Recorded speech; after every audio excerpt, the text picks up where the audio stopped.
Good morning, everybody. You join us at a very sunny St Andrews, obviously the final day of the regular championship season. Lots on the line for both teams today. Of course, Birmingham need to win to survive in the championship. Norwich require a point technically, mathematically to secure playoffs, albeit, we know the goal swing, permutations, everything that's going to come around that.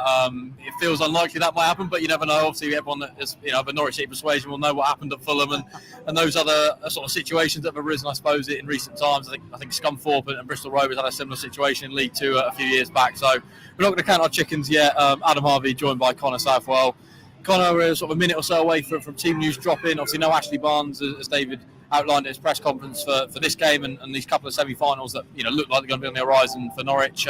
What change, I suppose, are you expecting to see today? Do you see Fashnak, retaining his place, I suppose, from the start? Yeah, I think that's the debate, isn't it? It's the only real area that I see maybe the change could happen. I guess there's a possibility that you could see Nunes in a more advanced role, as we did, I think, for the final stages of the game last weekend, with Sarah back on the right, if so be it. And obviously that probably hinges on where they feel John Rowe is in terms of his fitness. Obviously, heading into the playoffs, I think we'd probably all like to see him get an opportunity, and a significant opportunity, to try and maybe blow away some of the cobwebs that I think have been visible in recent weeks as well. So, going to be really interesting when this drops in a minute or so to see what it looks like. But as you mentioned, David Varner pre-game said that he would go strong with his selection, and as you mapped out there, it's not mathematically done, it's not secured. I think they're there. I'll be honest with you. I don't see a scenario, and it's 99.9% we're talking here, aren't we? So there is a chance, but I just don't see it that way. But other than that, I don't see too many. There we go. We have the team news, so we'll bring it to you now. Jakob Sorensen starts, and Dimmy is on the bench. So we'll bring you the starting 11 there. Angus Gunn in goal, Jack Stacey, Duffy, Gibson and McCallum the back four.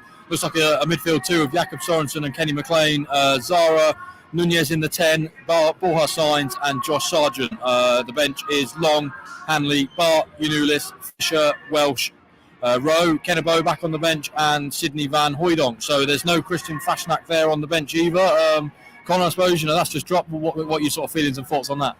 I think that's an injury for Christian Fashnak, first and foremost, from kind of the noises that we've heard heading into St Andrews this afternoon. It sounds like that's an injury. I'm sure David Varner will clear a little bit more of that up, and obviously it's been judged that Rowe isn't ready, isn't capable of starting from the start, so to speak. So that probably left David Varner with limited options. Obviously, with Barnes out injured as well, and we know that's a calf injury that is going to keep him out certainly at least until this potentially the second playoff game, but maybe the final, should Norwich City get there, and we've still got to caveat it with that. So probably the way that I saw it going. There's Chris Gorham, by the way. It's his birthday today, everyone, so if you can say happy birthday to Chris, that would be, he's spending it at St Andrews, which is the best way to spend it.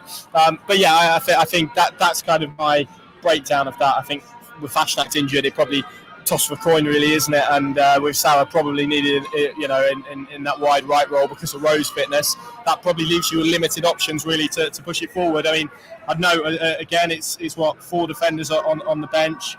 You're looking at it again from an attacking perspective, and maybe feeling that they are slightly inexperienced beyond John Rowe on that bench, and certainly cold in terms of the minutes that players have had. But yeah, interesting selection, and we'll see how that goes, because we know that Sarah and Nunes will be quite fluid and quite interchangeable, I would imagine. And he spoke last week when I asked him about Nunes in the 10, about how he wanted a dynamic second striker to almost go and press, which has probably led Nunes to getting the push up. Yeah, what do you make of that number 10 position? Obviously, Ashley Barnes has kind of occupied that for the majority of the season. You mapped out there, Wagner, post-match, when Barnes went off last week, spoke about wanting a second striker that could go and press. Obviously, we know that Nunes has done very well playing in the midfield too there alongside Kenny McLean. What do you think he's got to do maybe now, stepping into a slightly different role? Well, I think first, and there's two parts to this. I think the first challenge is how do Norwich cope centrally, because we've seen Nunes in that deeper position has come with Norwich City having greater control, but also quality in terms of their possession and getting up the pitch. So he's very good in terms of that facet of the game, and it's going to be up to Sorensen and McLean to try and establish that today. And to be fair, I think the nature of this game probably means that it is going to be more scrappy, it is going to be more physical, you would imagine, because of the way that Gary Rowett and Birmingham like to play. So it may well be suited to that midfield two for now. But yeah, you're right. I think there is a risk, and this has always been the issue for me with Nunes, is beyond this little run where we've seen him in that new midfield role where he's found some consistency, he has had a habit of drifting in and out of games and that's the fear, I think, in a more advanced position. Can he retain that? Can he offer the support that means that Josh Sargent isn't going to be isolated for prolonged periods? But also, can Norwich City get him in the game and unlock his passing? Because you think about it, if they are pressed in a certain way, and if they can break through a press, with his quality, be it a shot from range, be it a pass, you would back him to make things happen in the final third. So I think there is a little bit of risk and reward about it. There is pros and cons to it, but it's up to Nunes to go and create that by obviously using his energy and maybe I think what he does do well. And we have seen him play there before. I remember, I can't remember who it was against last year at Carrow, but I remember him winning a turnover high up the pitch and threading a ball through to Temi Pukki. I've got Blackpool in my head, but no, it wasn't Blackpool because that was on the final day. But it was someone last season when he played in that role under Dean Smith. So yeah, I think it's an interesting position. It's a position that feels like it's up for grabs heading into the playoffs. Hopefully, fingers crossed. Yeah, obviously looking at that bench, you've got Johnny Rowe on there. We've seen him obviously off the bench for sort of the last 3 or 4 games now, and it's maybe felt like, I think a lot of fans have noticed it as well, maybe not fully up to that full match sharpness that we saw maybe Johnny Rowe at the start of the season, that explosive sort of pace. And we saw a little bit, I suppose, at Preston, but maybe the 2 home games that have subsequently followed, not quite seen the best of him. When do you expect, I suppose, obviously the game dictates it a little bit, but when would you like to see him thrown on today? Because it feels like he could be a crucial component for these games that are on the horizon. Yeah, obviously we don't have access to sort of the medical and performance data, which I'm sure they're using to monitor his recovery. And look, this isn't a new thing with David Varner. As a general rule of thumb with players coming back from injury, he has been uber cautious, and I think that is maybe barring Ashley Barnes last weekend and Kenny McLean when he had that slight back issue. He has eased players in gently, and we have seen that. I think it's dependent on the game, isn't it? Because if Norwich needs something and they need to chase something, then he's the type of player to do that. And I'm talking about them being behind in the game, not within an 8-goal swing. Because if it gets to those levels, dear me. But I think he obviously gives you that fresh impetus, that injection. And I think particularly if Norwich take the lead and they are having to absorb pressure, as again, it's a scenario that could happen. He's a player that can get you up the pitch. And as Birmingham push, as Gary Rowett said in his programme notes and his pre-game media, it's win or bust for them really, because of the goal difference. So they are going to need to push. They're going to leave space, and that is when it feels like John Rowe could come in and impact this game. So I think that probably depends, but I think I'd be shocked if we didn't see him in any capacity today, to be honest. Yeah, I'll bring the Birmingham side in just a moment, but I think you asked this to David Varner in the pre-match. Could you kind of use this as a little bit of a dress rehearsal, I suppose, for the playoff games? It's going to be a high-pressured situation in that Birmingham have got to get the win. They're going to come all out, or I suppose all guns blazing, trying to get the goal they require. The intensity of the crowd, is that something that Norwich can harness, I suppose, moving forwards into what could be 2 huge games, a chance to then get to Wembley? Yeah, definitely the sense of occasion, which I think is the view that David Varner agreed with. I think obviously the quality on the pitch and the way that Birmingham set up, it's going to be Southampton or Leeds most probably, unless Ipswich have an almighty error or Norwich have an almighty error. And both of those teams, Southampton more so, are very, very possession heavy. This is not going to be a team that's very, very possession heavy. So from a footballing aspect, I think probably not. But in terms of the tension, the pressure, the atmosphere, which I'm sure will be the case inside St Andrews, which, by the way, is looking as good as it has in my years of coming here, in terms of facilities behind the scenes and obviously the ground within itself. And it's sold out today, so they're going to be up for that. But there's still 2,200 Norwich fans that are going to be expecting as well. So I think there's definitely the sense of occasion that they can harness and use and utilise and almost use it as a dress rehearsal, hopefully, for what's to come. Maybe less so at Carrow, but more so for hopefully an away leg. So yeah, I think there is that potential and that possibility. And obviously, if that is the case, then it's could end up being quite a handy little fixture to have on the final day of the season. Yeah, we'll bring you that Birmingham side now. A well-known former Norwich City goalkeeper in goal, of course. John Ruddy, captain of Birmingham. Ethan Laird, Buchanan, Sanderson, and Bielik.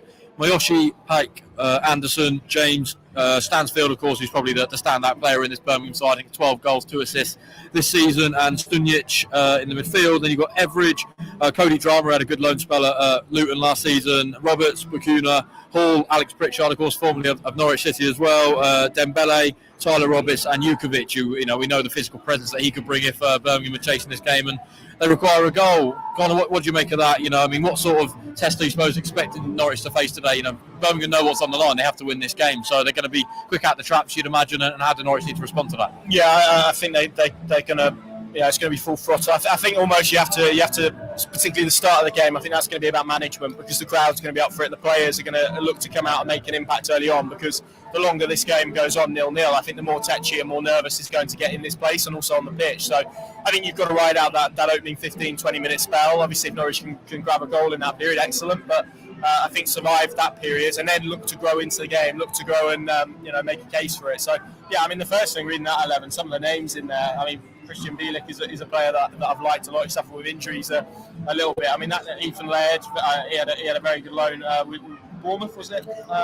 Swansea as well. Swansea, yeah. So, I mean, there are players in there that are more than good enough for this level. And obviously, what's happened off the pitch this year, 4 managers, obviously, Gary Rowett now in interim because Tony Mowbray is away due to illness, and obviously everyone wishes him well.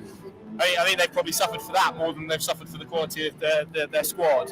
But yeah, this is going to be tough, really, really tough, because of the occasion and the way that everyone feels about it. I've never seen, we walk around the ground, about half an hour, maybe more than that ago, 2 hours, over 2 hours to kick off, and it's packed, absolutely packed. And, they're doing a deal on pints, I think, in this place and all of that sort of thing. So, it's do or die for them. And I think I would expect that to be reflected within their performance. Yeah, just to ask for the lineup again. So the only change is Jakob Sorensen is in for Christian Fashnak.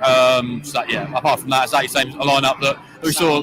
Sarr on the right, Nunes in the 10. So that's the only sort of change, I suppose, in the formation element of that.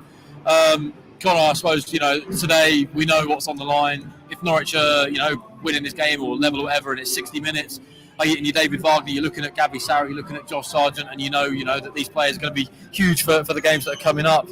Could you see him tinkering, bringing these players off? We've spoken a lot in the build-up to this, and fans maybe have as well, about resting those individuals. But then, you can't really, I suppose, rest on your laurels and drop those players for today's game. You then go and lose and concede a heavy defeat and, Hull do a job, and then you've dropped out of the playoffs completely. So I understand why David Wagner's opted for that. But, could you see him making these sort of early substitutions today if the game dictates it?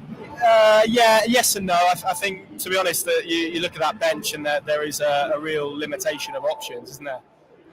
But yeah, I think you're right. I think if we do get to those stages, and hopefully we're in a luxurious position where Norwich are comfortably leading on 60 minutes and can afford then to rotate and make those changes ahead of the playoffs, because the last thing that they need now is further injuries. If they've lost Ashley Barnes, Christian Fashnak not involved today, and obviously we'll find out more from David Varner post game on that. The last thing you want is a Gabriel Sarr, a Josh Sargent. Missing the playoffs potentially. So yeah, obviously, as you say, it will be dictated ultimately by what's going on and the state of the game and what happens elsewhere. But I think Norwich will be in a position to do that, and I think David Varner will take that opportunity. And then obviously you've got 8 days or so until that first leg would be next Sunday at Carrow Road. So they have got, and that's maybe the flip side of it, they have got a long period of recovery now. So I wouldn't say it's a necessity. It's not like they've got a quick turnaround, they've got to play again on Wednesday or whatever. It may be a bit more of the case for the first leg to second leg turnaround. But I think if Norwich are in a position that dictates that, and maybe around the grounds dictates that as well, then I can see that possibility for sure. And it's worth saying that he did do a similar thing as Huddersfield boss when he came in. I think he made 10 changes and was investigated by the EFL, but I don't think they could ultimately do anything. And that led to a rule change about having to have a certain amount of players in your matchday squad. So he's got form for it. He's gone strong today. I think that's necessary. And it'll be interesting to see what sort of game we get. Yeah, we'll dip into a few of these comments. There's a few confident people in here. Elliot Pearson going for a 3-0 Norwich, which of course see Birmingham relegated. Joe also feeling a 3-0 there as well. Jim going for a 2-0 end to the regular season with a victory. What else have we got further down here? I've seen a few more. Mr. Bish going for a score draw. They're more interesting. Chris Gorham behind. They are, yeah. Chris Gorham is celeb, yeah. Nick Smith, can't see him getting anything today. 1-0. What else have we got down here? Ian going for Kennebo to score, which of course he is on the bench today, so that'll be interesting to see what happens there. I suppose, Conor, with all that and everything we've mapped out, I suppose, how are you feeling this game's going to go? And also, 5th or 6th, I suppose, put it, a prediction in for the people. I think Norwich will get beat today. I think the circumstances, the way that Birmingham, need to do it, Norwich don't necessarily need to win here today. So I'm going to go for a marginal. I think it's going to be 2-1 Birmingham. I think that'll be enough to keep them in the Championship. Sadly, probably at the expense of Plymouth, who I feel for, but if Norwich do end up playing Championship football, I don't think we'll miss that journey. If that is the way that it pans out, and obviously they beat Norwich 6-2 earlier in the campaign, and I've not quite forgotten that, so maybe that's in my thinking as well. But yeah, 2-1 defeat. I think West Brom will beat Preston, so I think Norwich will finish 6th, and I think we'll be looking at 2 legs with Daniel Farke's Leeds United. What about you, Adam? Yeah, I think I went for a Desmond 2-2 on the preview show yesterday. I can see that, which obviously would ultimately relegate Birmingham. For Norwich, I think that would mean 6th. I feel like West Brom will get the job done today against Preston. Given a draw in that circumstance would be enough, wouldn't it? So I just feel like that's probably for the situation they're going to want to try and secure the playoffs, and they're at home against a side that's Norwich have seen it against sides that are on the beach can be dangerous, but I just think they'll get it done, and then Hull will marginally miss out. There's a few comments here. There's one here. We've got. How's Paddy getting on? I think you've spoken to him, Connor. Let the people know how Paddy and his a newborn are getting on. Yeah, I've spoken to him this week. All well, all is good. I've been told she's very well behaved, sleeping well, and generally behaving well. So I don't think, and I don't know if his wife knows this, but I don't think he's completely ruled out a Wembley return yet. So there's a possibility that we may see Paddy Davitt later in the playoff cycle if Norwich City get there. Yeah, let's get the team back again. Yeah, so it's gun and goal. Stacey, Gibson, Duffy, McCallum, McLean, Sorensen, Sarah, Nunes, Signs behind Josh Sargent. So that's your starting 11. Just the one change there. Fashnak out. It looks like it's probably an injury because he's not even on the bench. So a few late score predictions going for a 3-1 there from Matt Morris. Looks like Patrick thinks we're going to get Leeds. Can we beat Leeds, Connor? Why not? There we go. Let's worry about today first, and then we can speak about tomorrow, I think. Yeah, looks like we've got some other punters from the Championship in. I've got a Sheffield Wednesday fan saying, please do us a favour. Dan Mayhew as well. He can't go to Cov and like come on City. So with that, I think we're going to round off today. Obviously a huge game for both sides, probably bigger for Birmingham really in the wider context of things. But Norwich know that a point would secure it. Barring miraculous events, no sort of heavy goal swing that would also do enough for a playoff game. So hopefully we'll be joining you from Carrow Road next Sunday. That would be the ideal scenario. Of course, we've got the live coverage of this game across on our app. So Thinking Plus is the place to go. $2.99 a month. You can take out a free trial. Well worth checking out, particularly given what's about to come up. Hopefully some playoff games and maybe a route to Wembley and success to the Premier League, which we'd all love and enjoy. And I'm sure that would come with lots of good content across our channel. So if you're at St Andrews, of course, bring the noise. Take advantage, I suppose, of the good food and drink offers. I think that we've had a top up on our sort of live ticket. We've not indulged. No. It's just worth clarifying. Yeah, we're ultra professionals, and hopefully we'll be covering a Norwich City win this afternoon. Thanks for joining us, of course, and enjoy the sunshine.